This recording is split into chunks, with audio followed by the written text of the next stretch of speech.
se cruzam, a linha que a gente estava era singela, ou seja, o mesmo trem que sobe desce na mesma linha, tem o trem de passageiros, são vários os fatores que ele tem que considerar que formam a trama onde ele vai fazer a urdidura, costurar a sua atividade de trabalho naquele trilho, né? naquela composição de fatores. Aí está a urdidura que a gente faz no trabalho.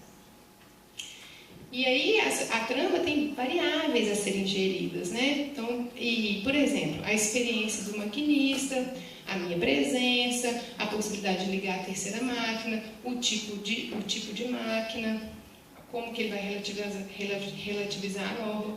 O que é isso? Quando ele fala com o maquinista lá na cabeça do trem, ele fala assim, pode ir tranquilo, eu vou só acelerar aqui. Eu falo com ele, mas e se fosse um maquinista inexperiente? Ele fala, não faria não. Aí eu ia falar com ele ponto por ponto, acelera isso, acelera. Então, o maquinista que está ali na frente do trem, a experiência, ele sabe que é um cara que tem tantos anos de ferrovia, que é um cara bom, que ele confia. Então, seria diferente a escolha dele se fosse outra pessoa. E aí a gente remete a outro conceito da ergologia, que são as entidades coletivas relativamente pertinentes, né? Eu vou voltar nisso depois. E aí a minha presença, que ele fala, eu fiz um recuo extra, ele freou, o que aconteceu? Ele desceu. Ele pediu para o maquinista da cabeça descer um pouquinho, a gente subiu na terceira máquina e eles continuaram o recuo até a reta para poder subir com o trem e ganhar velocidade. Se eu não estivesse ali, ele disse que ele teria descido até a reta, que seriam alguns quilômetros, a gente andou metros. E quando ele para o recuo no meio, ele fraciona o recuo, ele perde ar do freio do trem, porque o trem, né, o freio funciona a ar. Então, quando ele faz uma parada extra, ele perde ar. Mas ele faz essa escolha para poupar que eu, pesquisadora, ande tantos quilômetros até o final. Isso não é uma coisa que está no meu controle. Ele não me perguntou se eu queria, ele fez essa escolha. E é um freio, um trem de 5.400 toneladas. Como é que eu vou falar de neutralidade? O cara freou o trem de 5.400 toneladas para eu não andar muito. Né? Então, é alguma coisa que foge do controle do pesquisador, mas que acontece ali também. E aí depois, uma coisa também que ele fala, que ele fez essa escolha de utilizar a terceira máquina, primeiro porque ela estava lá, nem todas as locomotivas, nem todas as composições têm a terceira máquina lá disponível. Segundo, porque era uma locomotiva moderna, que eles chamam de DASH, né? Tem um tipo de locomotiva que usa na ferrovia, que é a DDM, e ele fala que se fosse a DDM ele não teria feito, então o tipo de máquina também faz diferença na escolha, claro. Os outros colegas também falam, não, como era DASH eu também faria. Ele fala, não, se fosse DDM eu não confio, não. Tem isso também, o trabalhador confiar ou não no equipamento que ele está usando, né? Então, o tipo de... A composição dos rodeiros da DASH e da DDM são composições diferentes. A DASH tem uma composição mais flexível, então ele supõe, ele acredita pela experiência, ele infere que aquele tipo de rodeiro não vai danificar o trilho, que ele pode transgredir a norma da engenharia. Então, é muito interessante a gente pensar nisso. O que é renormalizar? É justamente preencher os vazios da norma. E a norma, ela tem sempre vazios porque ela é taxativa e genérica, mas o trabalho é sempre singular. Então, o que diz a norma genérica? A norma genérica diz, não se pode nunca fazer o uso da terceira máquina, porque uma terceira máquina vai gerar uma tração, eles calculam de forma genérica a engenharia, agora eu já não me recordo exatamente dos números, na época eu estava com isso bem na ponta da língua, mas assim, cada máquina vai gerar uma tração de tantos ali, de tanta força ali no trilho, então uma terceira máquina vai gerar tanto. Só que esse cálculo não consegue ver se acelerar menos ou mais, qual que é a diferença nesse dano no trilho. Mas o trabalhador arrisca em fazer esse cálculo. Ele fala, mas se eu acelerar só um pouquinho, que é o que ele chama de totozinho, se eu acelerar só um pouquinho, eu não vou danificar. Não é a mesma coisa de ligar e pôr a máquina no máximo da velocidade. A engenharia faz esse cálculo genérico. E outra coisa, a engenharia fez esse cálculo quando todas as locomotivas eram DDM. Está vendo como há brechas? A brecha do tanto de velocidade que eu posso colocar na terceira máquina. A brecha também de dizer qual tipo de máquina é essa que eu vou arriscar ligar nesse trilho. Então, ele vê esses vazios na norma e aí que ele costura a urdidura para dar solução naquele caso. Se ele fosse seguir a norma assim como estava prescrita, era talvez um caso insolúvel, ia ter que fazer um recuo muito maior, ia ter que esperar o trem de passageiro, ia perder a meta da entrega da carga, né? Muitas vezes o trabalho ele se torna impossível na prescrição, e é isso que o trabalhador experiente faz ao enxergar os vazios das normas. Então, o que a gente percebe é que existem, claro, valores em cenas, né? As escolhas do trabalhador, ela é sempre singular. Quando acontece lá a confrontação com os outros colegas, alguns, em parte, concordam com o que ele fez, outros não concordam. Eles concordam, em geral, sobre ligar a terceira máquina, mas tem um que diz que não faria o recuo, por exemplo, porque dava para arrancar o trem dali. Então, o inspetor, esse da história que eu dei no fictício de Pedro, ele fala: é isso em tudo que se refere aqui dentro da ferrovia. Sempre tem uma segunda opinião em cima da coisa, sempre tem, ninguém faz exatamente igual.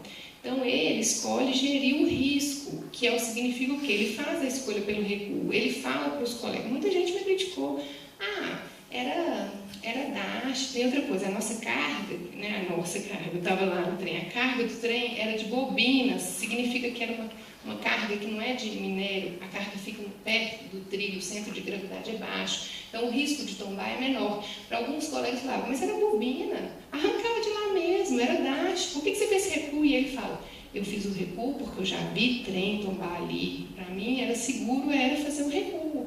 Ligar a terceira máquina não era risco, na opinião dele, mas fazer o recuo era importante. Então, existem valores que cada um vai trazer para a cena da solução do trabalho que são diferentes. E para ele, fazer o recuo era imprescindível. Seguir a norma do recuo, para ele, era importante. Seguir a proibição da norma da terceira máquina, não. Né? E cada trabalhador faria de uma forma diferente essa composição das escolhas. E aí, claro, como cada escolha é singular, a responsabilidade também atravessa aí o trabalho, né? E isso diz do uso de si, do próprio corpo si. Então, que é atravessado, inclusive, pela hierarquia. Então, escolher essa ou aquela opção no trabalho é, na verdade, uma maneira de escolher a si mesmo. De como eu vou me usar, como eu vou usar a minha experiência, como eu vou atuar com o meu corpo nessa situação. Qual peso de estresse eu vou colocar? Eu vou me desresponsabilizar em seguir a norma? Eu vou me desresponsabilizar em pedir a um superior? Ou eu vou agir? Eu vou enfrentar e fazer uma renormalização? Eu vou carregar o peso dessa escolha. Se alguma coisa está errada, ele fala: eu vou ter que dizer exatamente por que eu escolhi isso. E ele fala: as decisões que a gente toma deixam a gente estressado. Ele fala: onde está o estresse, gente? O estresse está no corpo, a gente sente aqui, no ombro, na cabeça, né? O estresse está no corpo. Então, por isso que a gente escolhe como atuar com o nosso próprio corpo quando a gente faz o uso de si. E também, claro, a gente também aciona alguns saberes do nosso corpo, como eu dizia, do cheiro, né, do sentir no corpo a trepidação, de verificar pela janela se o trem está deslocando ou não. E isso, claro, só é possível porque o uso de si também é atravessado pela hierarquia. Ele fala: olha, isso eu fiz porque eu sou inspetor. Quando é um maquinista, eu falo: eu estou fazendo porque eu sou inspetor. Maquinista não pode fazer isso não, tem que pedir ajuda do inspetor, né? Essa decisão é atravessada. Todas as nossas decisões, né, são atravessadas pelo lugar que a gente ocupa na gestão, na empresa. E também existe uma competência coletiva para poder solucionar esse caso, como eu dizia. Há uma entidade relativamente pertinente, né? Uma entidade coletiva relativamente pertinente, esse conceito frase, né, da ergologia. O que isso quer dizer? Para mim, isso é um momento que fica muito claro o que é esse conceito. Essa entidade coletiva, ela é relativamente pertinente àquele lugar, àquela situação. O maquinista experiente na cabeça, o maquinista que está na cauda, o cara com quem ele combina por telefone o bloqueio da linha, eles estão ali por uma coincidência de escala, né? Não é uma equipe definida por uma prescrição. As experiências de cada um ali se atuam em sinergia devido ao problema. Talvez eles nem tivessem, se esse trem não tivesse parado, eles talvez nem tivessem conversado, não tivessem trocado qualquer informação. Então, é a atividade de trabalho que convoca a atuação do coletivo. Mesmo que o coletivo esteja previamente prescrito, ele vai se reconfigurar para atender aquela demanda que é sempre inesperada do trabalho, né, da realidade do trabalho. Então, ali o inspetor, os maquinistas, o cara do centro de controle, eles compõem ali as suas experiências e entram em sinergia. Ele fala, o maquinista era experiente, e aí a gente atuou em sincronia, ele usa essa palavra, exatamente a sincronia, né? O inspetor, ele para mim é quase um teórico da ergologia, né?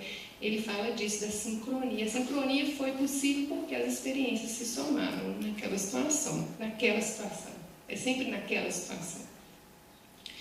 E, bem, outra coisa que a gente pode pensar desse caso também, que o trabalho, de alguma forma, ele sempre fica tentando antecipar, né? A gente, quando atua, a atividade, a realidade, os inesperados da realidade, eles tentam nos fazer antecipar o imprevisível. E existe sempre, assim como propõe o Schwartz, uma dupla antecipação. E mesmo dupla, ela é insuficiente. Quais que são essas antecipações? Uma é do próprio prescrito. O prescrito diz, se deve fazer assim, se deve fazer assado. Outra é da própria experiência.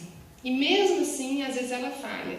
Ele tenta antecipar, deu isso, pode ser que se eu ligar a terceira máquina, pode ser que se eu recuar, pode ser que se eu não recuar. Ele fala, já teve situação que o trem deu o mesmo problema. Eu fui pensando, parou mais ou menos ali, o maquinista é tal, então eu vou fazer isso. Ele ligou a terceira máquina e o trem não saiu do lugar. Corri esse risco. A gente antecipa a norma antecipa primeiro e a gente antecipa depois da norma, e mesmo com a dupla antecipação, a realidade nos dá uma rasteira e diz, olha, ainda há outra inesperada a ser gerido. Né? É disso que a ergologia fala sobre a dupla antecipação. Bem, e o último ponto de análise dessa história é que o trabalho sempre convoca um desenvolvimento do sujeito e o desenvolvimento também se refere à própria saúde de quem trabalha, porque é trabalhando que a gente produz a si mesmo. E, enfim, ele fala, quando eu pergunto para ele, é muito interessante, vocês vão ver o próximo capítulo, é justamente sobre a fiscalização dos maquinistas. Eu pergunto para ele, o que você prefere, assim, se você pudesse optar, se preferia gerir a circulação de trens, ou você preferia continuar fiscalizando os maquinistas? E fiscalizar os maquinistas diz muito de tentar colocá-los sempre dentro do prescrito, né, de dizer e reforçar a norma. Enquanto gerir a circulação de trens, é sempre de alguma forma ter que renormalizar para achar soluções. E é nessa renormalização que o sujeito acaba produzindo a si mesmo, né, e tendo espaço para desenvolver o próprio trabalho e logo a si mesmo. Então ele fala, a gente ficar por conta da circulação, eu acho que é melhor mexer com os trens aí, você consegue se desenvolver mais, né? Problema de locomotiva, você vai lá, ajuda a resolver, beleza. O trem deu isso, o trem deu aquilo. Então, são coisas que você já está acostumado a fazer. Não sai da sua rotina, não. Quando ele fala da rotina, ele está falando o quê? Do passado dele como maquinista, né? Ele não tem que agora fiscalizar os colegas, ele pode atuar com a experiência que ele acumulou de 20 anos como maquinista. Eu, como maquinista, já estava habituado a fazer isso. Então, eu sei muito mais fácil resolver esses problemas da circulação de trem do que ficar nessa parte burocrática de aplicar as ferramentas de controle. Facilitar a circulação, ao mesmo tempo que te faz pensar, né? Eu gosto muito também, porque é o seguinte, te recicla, acaba forçando uma reciclagem para você.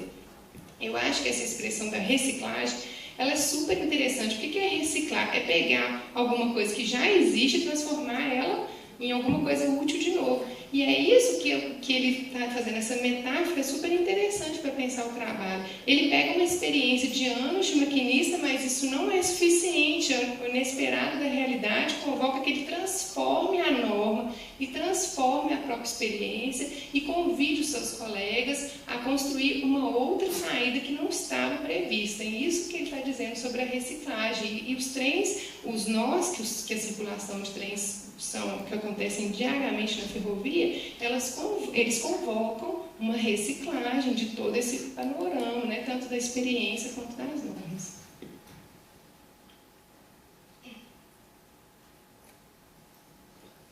Bem, meu trem é curto, né? Então ele acaba no terceiro vagão. Depois ele tem só uma charretinha no final com as considerações finais. O terceiro vagão, então, é justamente a questão da pesquisa, por que punir os maquinistas, a função ideológica e os impactos psicossociais da gestão punitiva do trabalho. Então, a ferrovia, ela foi ela era a Rede Ferroviária Federal, ela foi privatizada, e quando ela foi privatizada, ela foi reconfigurada a nível de gestão, e aí gerou-se uma ficha funcional de erros, né? Para fazer esse capítulo, eu usei muito o Foucault e Goulejard para entender, né, essa questão das relações de poder. Esse slide está um pouco difícil de ver, mas é um slide da própria ferrovia que explica como que essa ferramenta de gestão foi criada.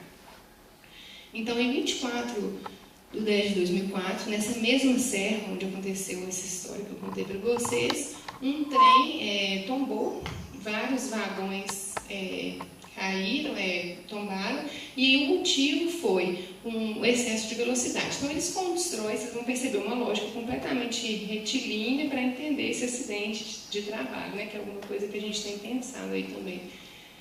Bem, eles consideram que esse excesso de velocidade, o motivo foi a falta de freio no trem. E a falta de freio no trem, o motivo foi que não se fez um teste de aplicação, né? Antes de arrancar o trem, não se fez um teste que era obrigatório. E não se fez o teste por quê? Porque descumpriu o regulamento. E descumpriu o regulamento por quê? Porque falta fiscalização. Então, nessa lógica simplista, considerou-se que um trem tombou no dia 24/10/2004 da ferrovia, porque falta fiscalização dos trabalhadores, né? Não teve outros motivos, um trem inteiro tombou e foi isso. Então, diante dessa, já começa aí o equívoco, né? Está na origem da ferramenta, que tem parte de uma análise de acidente completamente culpabilizante, simplista, que né, tem vários teóricos que estão aí já trabalhando sobre isso, não vale a pena a gente ficar aqui se debruçando muito tempo. E isso gera problemas, né? Problemas no cotidiano, adoecimentos graves. A gente tem um equívoco sério logo na concepção de uma ferramenta de gestão, né? Como que uma análise de acidente pode desdobrar severamente na saúde dos trabalhadores? É o que eu considerei nesse capítulo da dissertação. Então, a primeira coisa que acontece é que os supervisores da Rede Ferroviária Federal, que antes eles eram ali pessoas de mais experiência, que estavam atuando para instruir e ensinar os maquinistas, eles passam a ser inspetores, né? Esse substantivo já se altera e se altera profundamente no que se deve fazer. De um supervisor a um inspetor, né? Inspetor remete àqueles caras do quartel, ou aquelas senhorinhas bem difíceis de lidar na nossa época de escola, né? E aí, o que o inspetor faz? Ele tem uma função muito mais fiscalizadora do que formativa. Ele não tem nem tempo de formar mais as pessoas. Eles têm tantas metas para fiscalizar. E aí são elas as metas. Eles têm que fazer teste mensal, eles têm que fazer acompanhamentos de viagem, teste mensal com todos os maquinistas. Aplicar um teste para ver se a pessoa está na norma. Vai lá e olha, sua bota está desamarrada, teste. Eles têm que acompanhar a viagem. Durante o acompanhamento de viagem, ele não ajuda o maquinista, ele fica vendo se o maquinista fez tudo dentro da norma. De todos, trimestralmente. Ele tem que fazer uma leitura do gráfico, porque assim, quando cada viagem de trem gera uma caixa preta, tipo de avião, e aí você tira esse arquivo do trem e isso gera um gráfico. Então você pode pegar uma lupa e você vai lá e amplia a imagem, você consegue ver se o trabalhador esperou 10 segundos ou 9 para poder mudar de uma marcha para outra. E se ele esperou 9, ele pode ser despontuado. Você consegue olhar o trabalho com uma lupa, então você consegue punir as pessoas com uma lupa. E, claro, todos nós, como dizia a história anterior, vamos sempre renormalizar para o trabalho acontecer. Então fica muito fácil punir, ainda mais quando você tem meta para punir. Você precisa punir para o seu trabalho parecer que foi feito e foi bem feito, que é o caso desses inspetores. Então, eles têm que fazer 5 testes, 6 acompanhamentos, eles têm que fazer 30% durante a noite, 5% no final de semana. É esse tanto de teste. Mas o mais grave, eu chamo atenção para aqueles dois que estão ali mais do lado esquerdo, que são 10% dos testes. Isso não é uma meta clara, mas ela é tácita, cobrada semanalmente naquelas tais reuniões de segunda-feira que eu dizia para vocês. 10% dos testes têm que ser negativos. E 80% dos gráficos de viagem e da leitura do gráfico não pode ter um aproveitamento maior que 80%, ele tem que ficar ali em torno de 80%. Logo, os inspetores têm metas para achar erros dos maquinistas, e não só isso. Eles têm, pode clicar para abolir, com essas metas todas, eles acham eles têm que achar quantos, as metas dizem para ele quantos, né, que tem que ser 10% ali nos testes, 80% nas... Quais, porque vem, algumas metas, elas vêm dizendo quais tipos, tem uma meta ali, ó, que vem 5 itens para cada maquinista, a ferrovia já indica o que é que preciso fiscalizar, já vem os itens do regulamento que precisam ser fiscalizados. Então as metas dizem quantos, dizem quais, dizem onde, porque precisa aplicar em todas as sublocalidades do trecho, e dizem quantos, quais, onde, quando, porque também dizem que tem que ser 30% no fim de semana e 30% noturno. Então, o trabalho de fiscalizar os maquinistas e inspetores também está completamente preso num prescrito surreal, né, que diz: o seu trabalho só vai ser bem avaliado se você conseguir avaliar um pouco mal os maquinistas, né? Se conseguir achar erros dos maquinistas. Sem achar erros dos maquinistas, é como se os inspetores não tivessem trabalhado, porque eles não atingem as suas metas. Então, o que isso gera? Claro, uma punição no ínfimo do trabalho. E aí eu trouxe as falas dos trabalhadores, para vocês terem dimensão do que é isso. Esse maquinista fala: aí eu falei com ele na sala ali, falei assim, por que você não sugere seu supervisor para contratar só robô? Falei com ele na sala: por que você não sugere a chefia aí para contratar robô? Porque vocês querem um maquinista 100%, entendeu? Essa bobajada de tirar ponto aí. Você só porque eu não esperei os 10 segundos, mas minha condução foi excelente. Vocês estão querendo o quê? Aí tirou um ponto meu, entendeu? Claro, o inspetor tem meta, ele vai tirar em qualquer oportunidade que ele tiver. Se for de 1 segundo, ele precisa tirar o ponto do maquinista. Não importa se a condução foi excelente. E gera também, claro, possibilidades e injustiças, né? Como fala muito bem o Goulejard, que essas gestões de fiscalização, elas geram sistemas paradoxais, elas geram injunções paradoxais que muitas vezes o trabalhador tem que desobedecer uma norma para obedecer outra. E ele tem que inventar saídas, ele fica em beco sem saída muitas vezes. Esse inspetor conta. Segundo o Regulamento de Operações Ferroviárias, que é uma bíblia, quando o maquinista desce do trem, ele tem que colocar o computador de bordo lá no modo protegido. É tipo travar o equipamento. E isso não aceita, não tem essa ferramenta no computador. Aí eu pergunto: não tem a ferramenta? Aí ele fala: não, tem, ela está lá, mas está desativada. Ele não pode cumprir esse item, mas ele deixa de descer da locomotiva? Pois é, ele desce para manipular o AMV, que é aquele quando um trilho cruza com outro, é preciso dizer em qual sentido você está indo. Então, alguns AMV, eles não são automáticos. Então, o próprio maquinista tem que descer e girar uma chave ali para trocar o sentido, né? Senão, se você vai com o trem com o AMV contra, você quebra o trilho, né? Eu estou explicando muito rápido, mas deu para entender, né? Algumas vezes o maquinista tem que descer, né? Como o caso do AMV está em sentido contrário, o trilho está no sentido contrário de que ele tem que seguir. E ele só pode, pelo regulamento, ele só poderia descer travando lá, para ninguém poder entrar na locomotiva e continuar conduzindo o trem. É um item de segurança. Só que essa ferramenta não existe, ela não funciona. Mas o inspetor fala: ele desce. Sem fazer isso, então, ele já está descumprindo o regulamento. Mas ele está descumprindo porque não tem a ferramenta. Mas se eu quiser dar um teste nele, eu posso. Ele pode dar. Se ele precisar, chegou no fim do mês, ele está precisando, ele não cumpriu a meta daquela localidade, naquele horário noturno, no fim de semana, não tem 10% negativo, ele viu o maquinista descendo, ele dá o teste. Isso é uma injunção completamente paradoxal. O trabalhador não tem outra escolha, ele tem que ficar lá dentro do trem e fazer o trabalho dele, né? E, claro, as impossibilidades de justiça também geram prescrições irrealistas e julgamentos arbitrários. Esse maquinista fala: tem hora que é muita exigência, tem hora que é coisa simples, eles estão canetando a gente, né? Como a gente usa aquelas expressões para os guardinhas do trânsito, né? Canetando a gente. Pode. Aí você passa que, às vezes, nem é culpa sua, dá um choque na composição. O que é choque na composição? Quando os vagões, por algum motivo, o engate tem algum choque, que pode ser por vários motivos. Por uma questão do relevo mesmo, uma descida acentuada, um jeito como a carga foi colocada, ela pode estar desnivelada, pode ter um problema no trilho, até um excesso de graxa pode gerar um choque, né? O trilho samba um pouquinho ali, o vagão samba em cima do trilho, isso gera um choque. O choque é perigoso quando ele é muito forte, que pode quebrar os engates, né? Gerar o trem pode causar um tombamento e tal. Mas, às vezes, o inspetor está na máquina com o maquinista E aí escuta um choque e ele não perde a oportunidade de tirar um ponto do maquinista pelo choque. Ele fala, o choque às vezes não é responsabilidade minha, mas ele, independente disso, vai me despontuar por causa do choque. Então ele fala, às vezes a própria via te dá choque na sua composição, falha da locomotiva, às vezes é uma falha mecânica também. Dá choque. Tem N itens, mas quem leva a responsabilidade é o maquinista, por culpa lá de uma gestão que foi, né, concebida, de uma análise reducionista do acidente.